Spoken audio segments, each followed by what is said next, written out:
Bonjour à tous, mon nom est François Letarte et bienvenue sur ma chaîne JDR D30, chaîne consacrée au jeu de rôle sur table, donc une vie de rôliste. Et j'ai vous partager une technique que j'utilise, puis que sérieux, je ne révolutionne rien, je suis sûr qu'il y en a un paquet qui le font. Peut-être vous exprimer sur la façon dont je la gère, c'est tout simplement le tour de table. Le tour de table quand vient temps de prendre des décisions. C'est une technique que j'utilise plus évidemment que des jeunes parce que, bon, il arrive des moments, surtout, mettons, en dehors des combats, quoique pendant un combat, ça peut arriver. Pendant un combat, tu as comme une initiative dépendant du système que tu utilises. Fait que tu sais, tu as un endroit désigné pour t'exprimer, tout ça. Mais même à ça, pendant un combat, ça vaut la peine de le faire des fois, ça. Mais en dehors du combat, quand ça arrive, des fois, tout le monde est excité, tout le monde se parle un par-dessus l'autre, tu sais. Puis il n'y a personne qui écoute personne.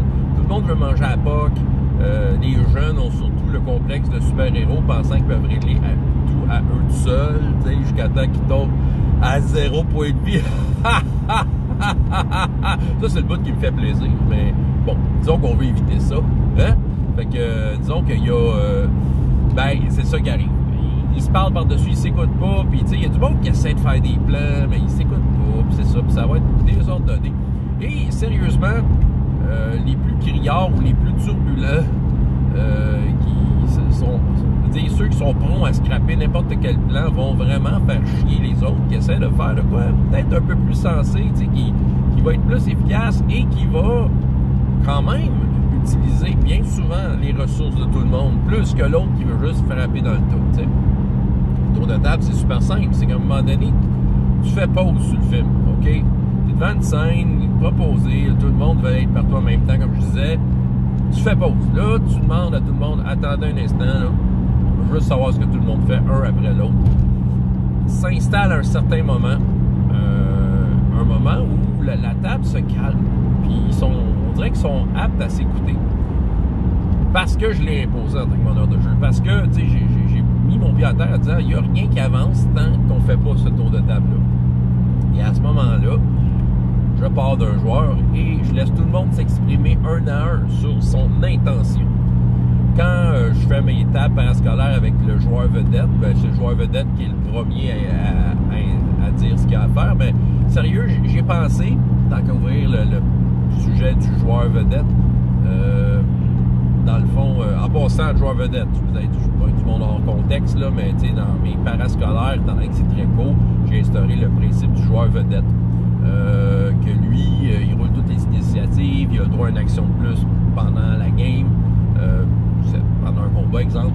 Puis, qu'est-ce qu'il y a d'autre aussi? Bien, il va trancher sur certaines questions. Il va aussi avoir des scènes un peu plus privilégiées pour cette fois-là. Puis, chacun son tour devient joueur vedette. C'est très apprécié comme technique. Puis aussi, c'est une façon de... C'est ça, moi aussi, de trancher certaines affaires.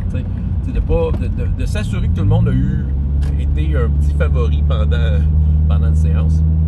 Fait que le joueur vedette, peut-être dans un tour de table, pourrait être le dernier à s'exprimer. Ça, je pensais, là, je le faisais en premier, mais tu vois, j'ai un flash. Peut-être que ça vaut la peine qu'il ait entendu tout le monde, pour que lui ait le privilège de décider en dernier ce qu'il veut faire et peut-être être en position de faire de quoi en lien avec tout ce que les autres ont fait. En tout cas, je verrai. C'est tout le temps des expériences à faire. Fait que là, tu prends le temps de demander à chacun qu'est-ce qu'ils veulent faire.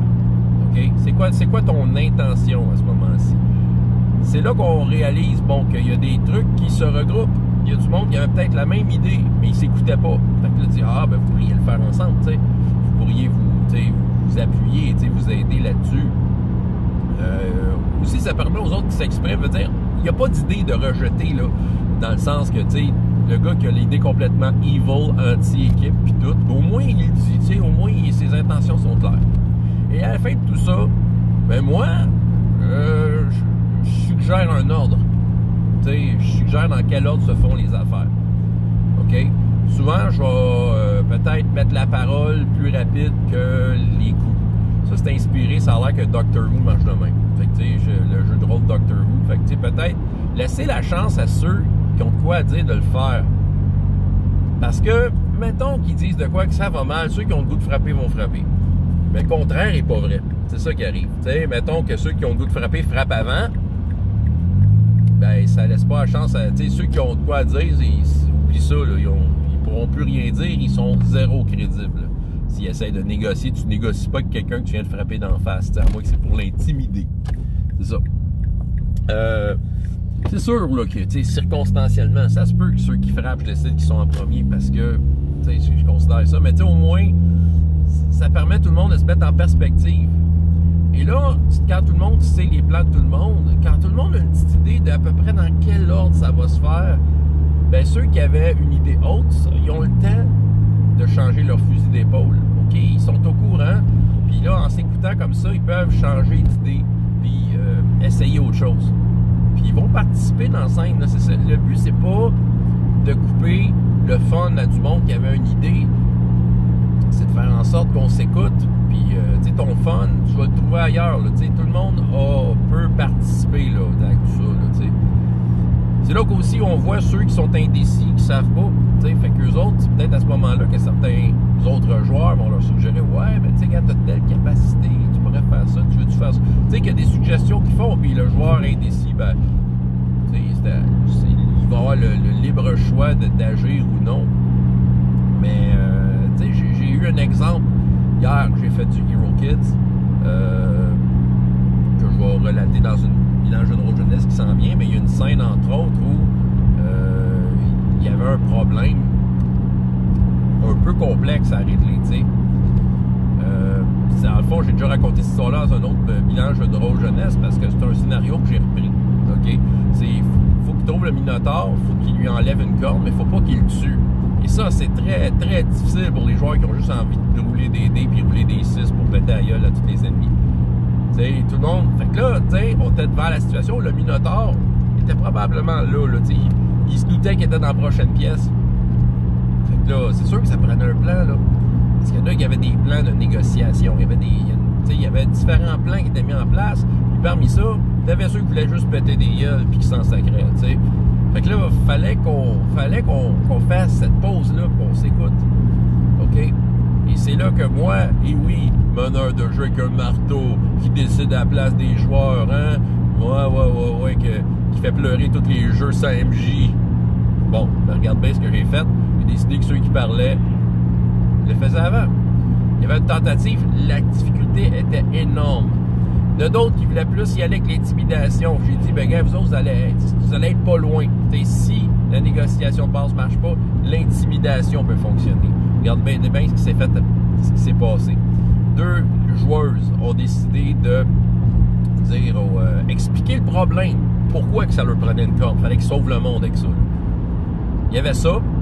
Puis, ma fille, elle avait un objet magique. Une spatule qui fait apparaître de la nourriture, puis elle a décidé de faire un festin. Mais tellement gros pour le Minotaure que j'ai dit, écoute, donne-moi ton objet magique, tu vas être obligé de le sacrifier. Ça valait la peine, mais... Fait que là, c'était un objet magique qu'elle traînait depuis une couple de games, elle a accepté de dire, j'ai plus ma spatule. Fait que là, il y avait un énorme festin qui est apparu. L'autre qui a dit, donne-nous la corne, c'est pour le bien de tous. OK. Le Minotaure a quand même un plan en tête, mais bon, il y a de la bonne bouffe, tu sais. C'était bon. Là, il y en a là-dedans qui étaient prêts à frapper le Minotaure, à l'intimider. Bon, l'intimidation a été mise un peu de côté parce que cette étape-là a été réussie. Parmi les autres, il y en a qui étaient prêts à carrément tirer des boules de feu dessus, puis des éclairs, puis tout. Puis finalement, ils ont décidé de faire autre chose parce qu'il y a une des joueuses qui dit, écoute, pour appuyer le banquet qui vient d'apparaître, il y en a une qui avait une capacité qui était acrobate, elle dit, je vais faire comme de la gym, je vais faire un spectacle de gym. Il dit, OK. Là, je checkais les autres. Écoutez, vous autres, je ne sais pas si vous voulez l'appuyer. Vous avez des capacités, ça peut faire un beau spectacle. Là, je suggère ça de même, vous faites ce que vous voulez. Là. C'est ça, il y en a qui disent, ah ouais, je vais faire des effets de feu, puis je vais faire des éclairs, puis c'est ça. Puis il y avait comme, tu sais, un peu ça, puis tu sais, t'avais même le voleur qui dit, je vais jongler avec mes couteaux. Correct, tu sais, je les ai fait faire des tests, ce qui a fait en sorte que ça leur a gagné du temps. Le Minotaure, bien diverti et bien nourri, était calme. Il en restait un qui n'a pas pu participer à ça, qui ne voulait pas participer à ça. Puis, c'est ça.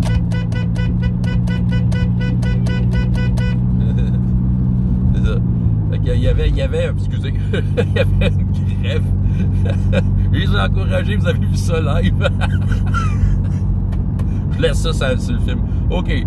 Donc, là, il y en a un qui a été mis de côté, qui voulait plus utiliser d'intimidation. Il ne voyait pas son utilité à faire un spectacle. C'est vrai qu'il n'y a peut-être pas grand-chose à faire. Il aurait aurait peut-être pu faire un jet du culturisme, mais il a profité pour passer en arrière du dinosaure. Tu sais, les autres, ce qu'ils ont fait, en fait, ça a changé le plan, là. On partait de peut-être qu'on se battait contre. Ah là, le dinosaure, il mange, il divertit. Fait que l'autre, il a décidé, écoute, je passe en arrière, tu sais, puis j'ai fait réussir cette discrétion automatique. Ce dinosaure, son attention était complètement ses autres. Puis il a passé en arrière, j'ai fait faire un test. Il a coupé la corne, puis il a roulé un super jet parce qu'il était compétent à faire ça, tu sais. Comme de fait, tu sais, ils ont réussi, là. C'était un bon plan qui a bien fonctionné. Mais ce plan-là, comment il a pu fonctionner? C'est parce que j'ai demandé un tour de table. Parce que venant d'eux-mêmes, c'était que tout le monde s'argumentait. Non, on va pas faire ça. Puis quand ça s'écoutait, ben c'était pas d'accord du plan de l'autre. Puis là, tu sais, des arguments dans le finir. Fait que ça prend ce moment-là de tour de table, de dire, OK, tu sais, non, là, on écoute chacun d'entre vous, qu'est-ce que vous avez envie de faire. Comme j'ai dit, des tables... Pit, pit, en tout cas, c'est bon.